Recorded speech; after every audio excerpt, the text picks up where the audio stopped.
दोस्तों, अगर आप अपने लाइफ में कुछ नया सीखना चाहते हैं तो चैनल को सब्सक्राइब जरूर करिएगा। रामायण की कथा तो सभी ने सुना पढ़ा होगी, जिसमें श्री राम और माता सीता के जीवन से जुड़े पहलुओं को दिखाया गया है। उनमें से एक कहानी में बताया गया है कि कैसे मर्यादा पुरुषोत्तम राम अपनी पत्नी सीता को एक धोबी की बातों में आकर अयोध्या छोड़कर जाने को कह दिया था। क्या आपको पता है कि वह धोबी के रूप में जन्मा एक पक्षी था। श्राप की वजह से ही माता सीता को वन में भटकना पड़ा था। जी हाँ, सही सुना, माता सीता को श्राप मिला था। आज हम आपको बताएंगे कि देवी सीता को किस बात की सजा मिली, उन्हें वन में भटकना पड़ा। मिथिला नगरी में जनक राजवंश राज करता था। उनमें से एक राजा शेर ध्वज थे। एक बार यज्ञ के लिए वो जमीन जोत रहे थे। उसी समय वहाँ से एक छोटी कन्या निकलती है। इस सुंदर कन्या को देखकर राजा को बहुत खुशी हुई। उन्होंने उस कन्या को अपनी पुत्री बना लिया, नाम सीता रखा। एक दिन सीता अपनी सहेलियों के साथ बगीचे में खेल रही थी, तभी एक तोते का जोड़ा दिखाई दिया जो कि खूबसूरत था। वह दोनों पक्षी एक पर्वत की चोटी पर बैठकर बातें कर रहे थे कि श्री राम नाम के विख्यात एक बड़ी सुंदर राजा होंगे, उनकी महारानी का नाम सीता होगा। श्री राम और सीता के साथ कई वर्षों तक राज्य करेंगे। धन्य है वे जानकी देवी और धन्य है वे श्री राम। तोता की ऐसी बातें सुनकर सीता ने सोचा कि यह दोनों तो मेरे ही बारे में बातें कर रहे हैं, इन्हें पकड़कर मैं इसे अपने जीवन से जुड़ी सारी बातें पूछ सकती हूँ। इसीलिए उन्होंने अपनी सहेलियों से उन दोनों पक्षियों को पकड़कर लाने को कहा।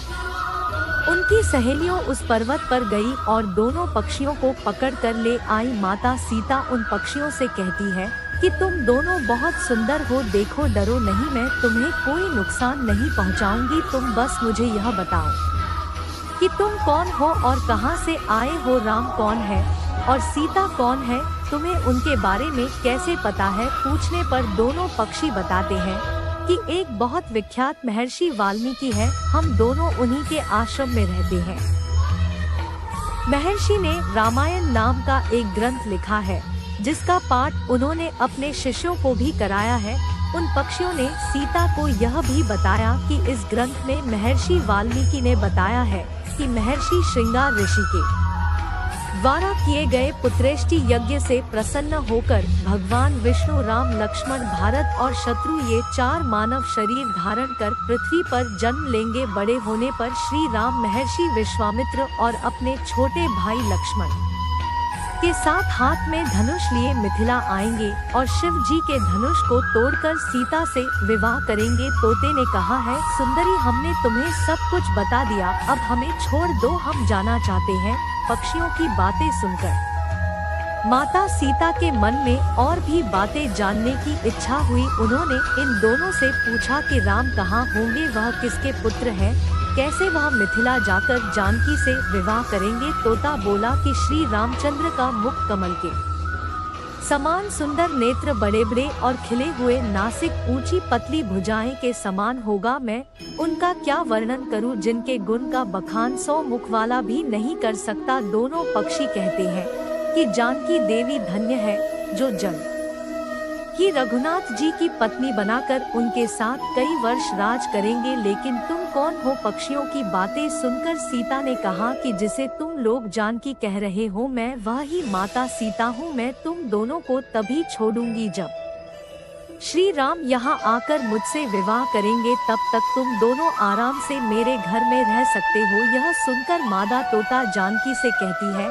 कि हम वन के पक्षी हैं, हमें घर में सुख नहीं मिलेगा, मैं गर्भवती हूँ, मुझे जाने दो, मैं अपने स्थान पर जाकर बच्चे पैदा करूंगी, आप चाहे तो उसके बाद फिर से यहाँ आ जाऊंगी। उसके कहने पर भी सीता ने उसे नहीं छोड़ा। तब उसके पति यानी नर तोते ने कहा, सीता मेरी पत्नी को छोड़ दो, वह गर्भवती है, जब यह बच्चों को जन्म दे देगी तब उसे लेकर मैं फिर तुम्हारे पास आ जाऊंगा, तुम आराम से जा सकते हो। लेकिन यह मुझे बहुत पसंद है, तुम घबराओ नहीं, मैं इसकी अच्छे से देखभाल करूंगी। जब सीता ने उसे मादा तोते को छोड़ने से मना कर दिया, तब वह पक्षी दुखी हो गया। दोबारा सीता जी से निवेदन करता है कि मैं अपनी पत्नी के बिना जिंदा नहीं रह सकता, इसीलिए इसे छोड़ दो। माता सीता, तुम बहुत अच्छी हो, मेरी प्रार्थना सुनो। इस तरह उसने बहुत समझाया, लेकिन सीता ने उसकी पत्नी को नहीं छोड़ा। तब मादा पक्षी ने क्रोध में सीता को श्राप दिया कि अरे, जिस प्रकार तू मुझे इस समय अपने पति से अलग कर रही है, वैसे ही तुझे भी स्वयं गर्भवती की